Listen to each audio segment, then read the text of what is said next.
Everyone is providing you with terrible builds. Well, it's no problem because we're here now. We got the best 5 builds for the current patch, and let's start with Ezreal.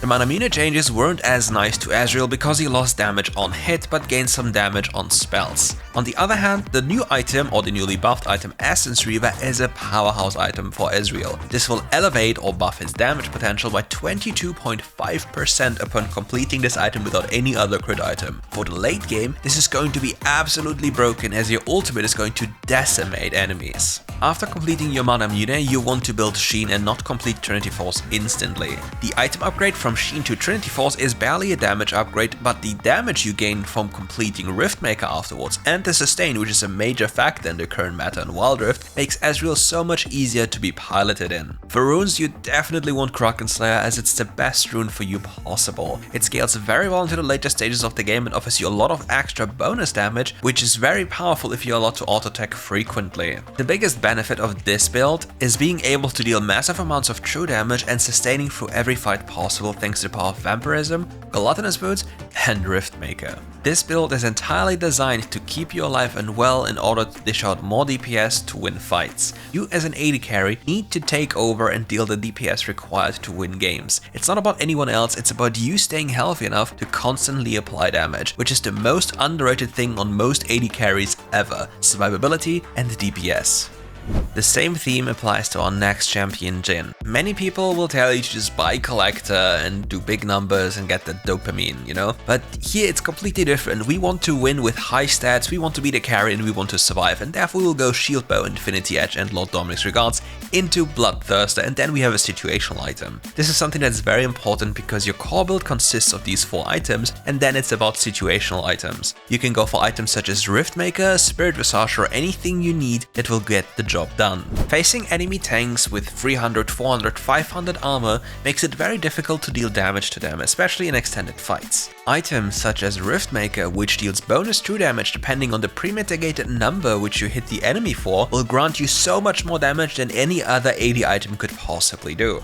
Let's say you hit the enemy for 150, but the damage mitigation was 80% at that point in time. The number, which is calculated then, is super high for your true damage. You'll basically increase your damage up to 33% on top, and that is without mentioning the bonus sustain you get from that item. Next to this, you really want to want Electrocute, which really puts emphasis on your laning phase power and scales super well into the later stages of the game because you'll one-tap people in a 1-combo rotation. During the laning phase, it's very important for you to understand that you need to put caster minions or minions generally at a lower HP threshold to then make your first ability execute them to deal damage to enemy champions. The moment you hit level 2, you can use this mechanic to hit the enemy with a bounce and then root them with your second ability and then go for an auto-attack trait. This will trigger your Electrocute and put the enemy at a super low HP threshold, which will then allow you to play super aggressive instantly after. Jhin is a lane bully and you need to understand this.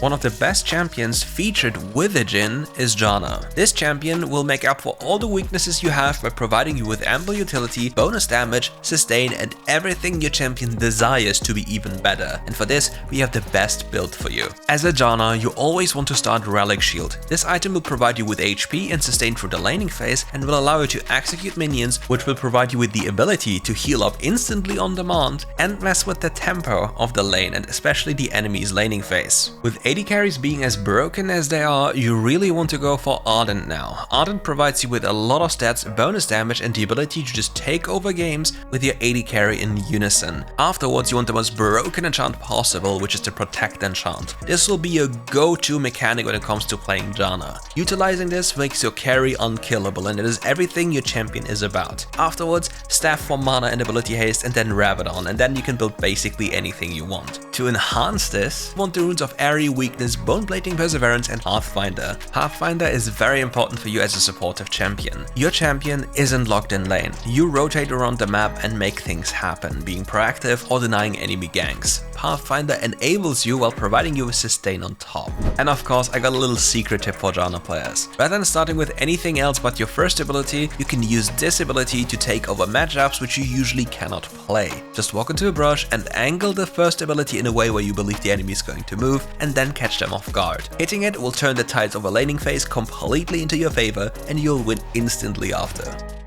The next build is also dedicated to absolute lane dominance for an absolutely lane dominant champion, Senna. You also want to start with a relic shield to gain control of the laning phase and due to the changes to the item, you don't need to last hit cannons anymore. You can just last hit caster minions and therefore not lose too many souls. Also, it will grant you the HP you need during the laning phase to bully enemies even harder around your Kraken-centric build. For the entirety of the laning phase and overall going into the game, you want to cast your alt attack into your first ability into your alt attack again.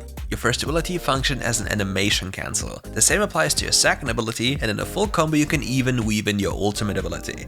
Basically, alt attack, first ability, alt attack, second ability, alt attack, ultimate ability, alt attack. This combo can be done super fast and will really elevate the damage potential your champion has. For your other items, you want Black Cleaver as this item makes you even tankier and puts emphasis on the AD carry you're playing with or any other AD source. After this, you want to go for Infinity Edge. Your champion basically gains crit passively through souls. Giving yourself Infinity Edge grants you even more damage. After this, it's about the decision you have to make. Do you want Shield Bow, Essence Reaver, or Mortal Reminder? Shield Bow will make you substantially tankier with the crit scaling mechanic. As you gain crit passively, the shield will be increased, and other items such as Essence Reaver or Mortal Reminder will grant you infinite mana sustain, bonus on spell damage, anti-healing, or more armor pen, depending on what you need. If you fully complete your build, you can then sell your relic shield for the item you didn't buy previously. And for your enchant, make the following decision. If you can die by the enemies engaged, you go for stasis, but if you're more like a utility mage or unable to be touched, go for protect enchant to constantly sustain your allies. One protect enchant in your first ability is up to 2500 healing on 2 items.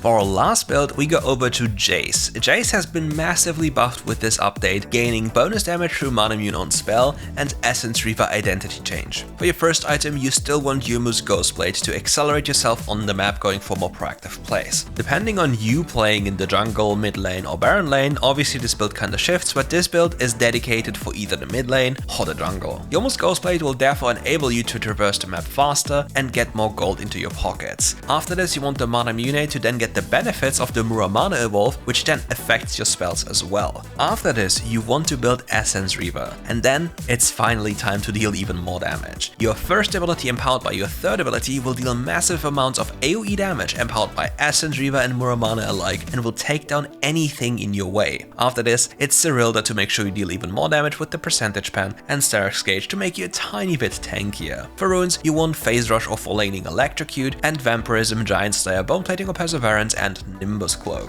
This combination will grant you with the highest damage possible and at the same time allow for insane scaling into the later stages of the game while having super brutal and strong early game and mid game power. This champion will absolutely take over the meta and you should definitely have him on your radar because this champion is busted.